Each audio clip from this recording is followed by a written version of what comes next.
Oregon Senator Ron Wyden joining us in studio. How you doing, Senator? Good to be with you. Happy to have you. Well, one of the big things that we, of course, want to talk to you about tonight, there is a new administration starting in January. You have been pretty critical of President-elect Trump in the past, expressed concerns over that incoming administration.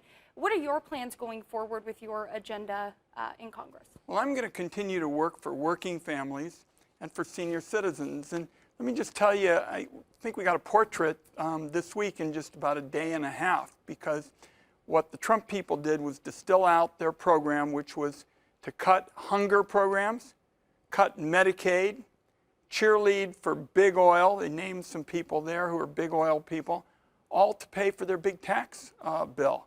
And I want a tax code that gives everybody in America the chance to get ahead. The police, the teachers, the firefighters, everybody ought to have a chance to get ahead, not just the folks at the top. Yeah, absolutely. Now, the CHIPS Act, it was a defining accomplishment in the Biden administration. Some of that funding actually coming to Oregon. Do you see any issues with continued funding coming to the state, or any of that funding being allocated? The Trump administration's been all over the map on this. Some seem to want to cut it back. Others say, okay, I'll be following that very closely. As chairman of the Senate Finance Committee, I wrote the investment tax credit package, $24 billion. And the reason that's so important is Oregon has always been a leader in technology. Under my legislation, we're going to be a leader in manufacturing, and that means more high-skill, high-wage jobs for folks in Lane County.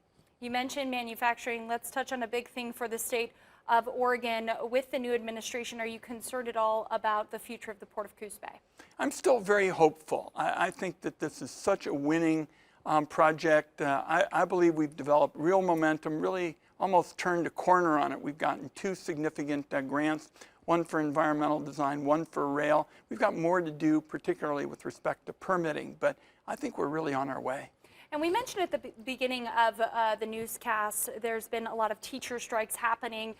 The Oregon at a Glance report, it was just released yesterday, really just sort of getting into information about attendance in schools. We do know something you've worked on in the past is providing finances and support for rural schools, and you're working on that. Are you hoping to see things progress in a positive way? I am, and we've had real progress just in the last week. The Secure Rural Schools bill that I've written, it's brought Oregon almost $4 billion. It arguably is the biggest piece of legislation I've written. The federal government owns most of our land, so this is something that's a real shot in the arm for Lane and Douglas in particular. And given that report you talked about, we need resources for excellence in teaching.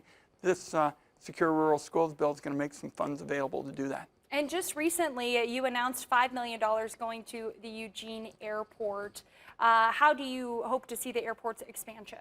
Well, the airport is really growing. This is an app that's going to make it possible for students and small businesses and others to have a lot more choices, a lot more efficient system. It's really one where we spend a lot of money sometimes and don't get maximum efficiency. This is going to be a real plus. Well, now we know that you're in the Senate with a minority now. Are you worried at all about what that will look like going forward? Well, I'll work with anybody who's got good ideas for the state. I mean, for example, today we were talking about the senior citizens. I'm concerned, for example, about making sure that we can still negotiate to hold down the cost of medicine. We made some real headway with respect to insulin. We'll see what these nominees are going to have to say about that. All right, thank you so much for Thanks for joining having us me. in studio, Senator.